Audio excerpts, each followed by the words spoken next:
चला आलेत का सर्वजण आले असतील तर पटकन पहिले या व्हिडिओला एक लाईक करा, कारण माहिती खूप महत्त्वाची आहे। PM किसान योजना संदर्भात आपण माहिती या व्हिडिओमध्ये बघणार आहोत। तर बघा, 18व्या हप्त्याचे पैसे या महिन्यात खात्यात पैसे येणार।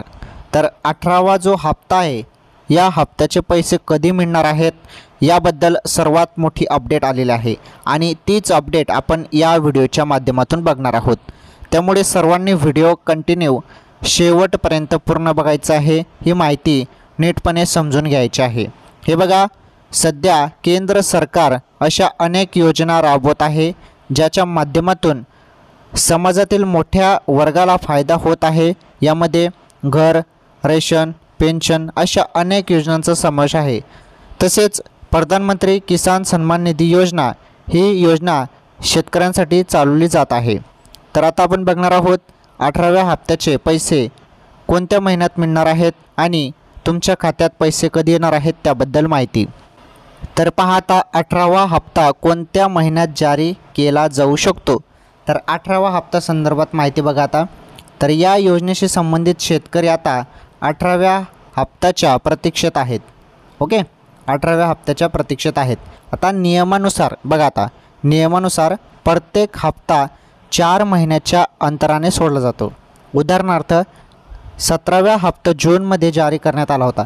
17वा जो हप्ता होता तो जूनमध्ये जारी करण्यात आलेला आहे आणि त्यानुसार 18वा जो हप्ता आहे 18वा हप्ता ऑक्टोबर महिन्यात जारी केला जाऊ शकतो। 18वा जो हप्ता आहे तुमचा आता तो ऑक्टोबर महिन्यात, लक्षपूर्वक आहे का, ही महत्त्वाची अपडेट आहे। तुम्हाला इथे मी व्यवस्थित सांगतो आहे बघा, ऑक्टोबर महिन्यात जारी केला जाऊ शकतो। मात्र ही माहिती अद्याप अधिकृतपणे समोर आलेली नाही। ओके, ऑक्टोबर महिना हा सांगितला जात आहे, ऑक्टोबर महिन्यात येईल 18व्या हप्त्याचे पैसे। पुढे बघा, त्याचवेळी जर तुम्ही PM किसान योजनेशी संबंधित असाल तर तुमच्यासाठी काही काम करणे महत्त्वाचे आहेत। आता तुम्हाला महत्त्वाचे काम आहेत ती लक्षपूर्वक ऐका। जर तुम्ही हे पूर्ण केलं नाही तर तुम्हाला हप्त्याच्या लाभापासून वंचित राहावे लागू शकते। उदाहरणार्थ E-KYC करणे आवश्यक आहे, आलं लक्षात। त्यानंतर जमीन पडताळणी करणे आवश्यक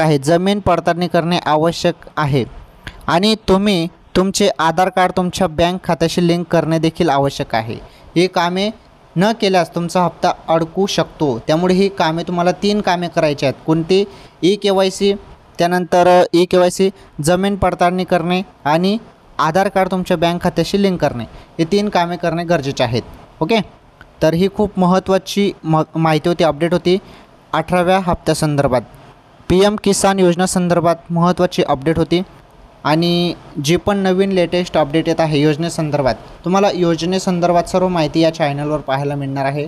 त्यामुळे तुम्ही चॅनल सबस्क्राईब करू शकता आणि या व्हिडिओला जास्तीत जास्त शेअर पण करा आणि लाईक पण करा। तर आजच्या या व्हिडिओमध्ये एवढंच। याबद्दल काही नवीन अपडेट किंवा माहिती असेल तर नक्कीच तुम्हाला पुढील व्हिडिओमध्ये मी सांगतो। धन्यवाद।